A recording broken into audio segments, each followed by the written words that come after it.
Assalamualaikum warahmatullahi wabarakatuh. Ada sebuah kisah perumpamaan yang mungkin kita pernah dengar tentang sebuah sekolah di hutan. Ini hanya sebuah alkisah yang mungkin bisa kita ambil hikmahnya.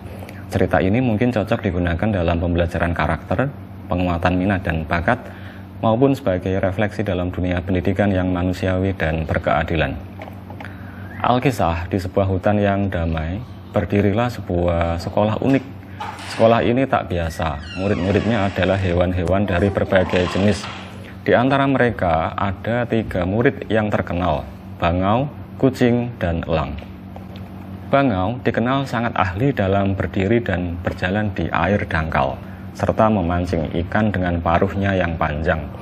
Namun ia lemah saat harus memanjat pohon atau terbang tinggi seperti burung lain.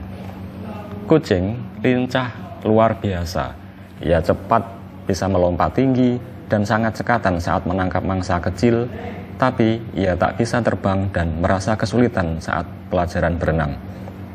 Elang, si penguasa langit, terbang dengan gagah berani dan tajam penglihatannya. Ia bisa melihat mangsa dari kejauhan. Namun, ia kesulitan berjalan di darat dan tak bisa bertahan lama saat harus mengejar mangsa di semak-semak. Suatu hari, kepala sekolah, seekor burung hantu bijak, mengumumkan bahwa seluruh murid harus melewati ujian akhir, berenang, memanjat pohon, menangkap tikus, dan terbang tinggi.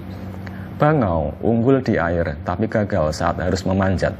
Kucing juara dalam menangkap tikus tapi tenggelam saat mencoba berenang. Elang melesat di udara namun terjatuh saat mencoba berlari di tanah yang berlumpur. Murid-murid pun bersedih, mereka merasa tidak cukup pintar, tidak cukup serba bisa. Mereka mulai saling membandingkan dan kehilangan semangat. Melihat itu, burung hantu berkata, "Murid-murid, kalian bukan diciptakan untuk menjadi sama. Bangau, engkau raja di air. Kucing, engkau juara di tanah. Elang, engkau penguasa langit. Kebijaksanaan sejati adalah mengenali keunikanmu dan mengasahnya. Bukan meniru kehebatan makhluk lain, tapi menjadi hebat dengan caramu sendiri." Sejak saat itu, sekolah hutan tak lagi menyamaratakan penilaian. Setiap murid diberi ruang untuk berkembang sesuai bakat alaminya. Mereka belajar saling menghargai, bekerja sama, dan menjadi versi terbaik dari diri mereka masing-masing.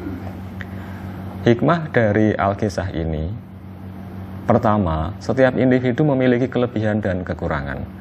Pendidikan yang bijak adalah yang menyesuaikan potensi, bukan menyamaratakan kemampuan. Kita tidak perlu menjadi yang terbaik dalam segala hal, cukup jadi ahli di bidang yang kita miliki. Perbandingan yang tidak adil hanya akan mematikan semangat. Itu tadi cerita di sebuah hutan. Ini hanya perumpamaan saja, mungkin bisa kita ambil hikmahnya. Cukup sekian, wassalamualaikum warahmatullahi wabarakatuh.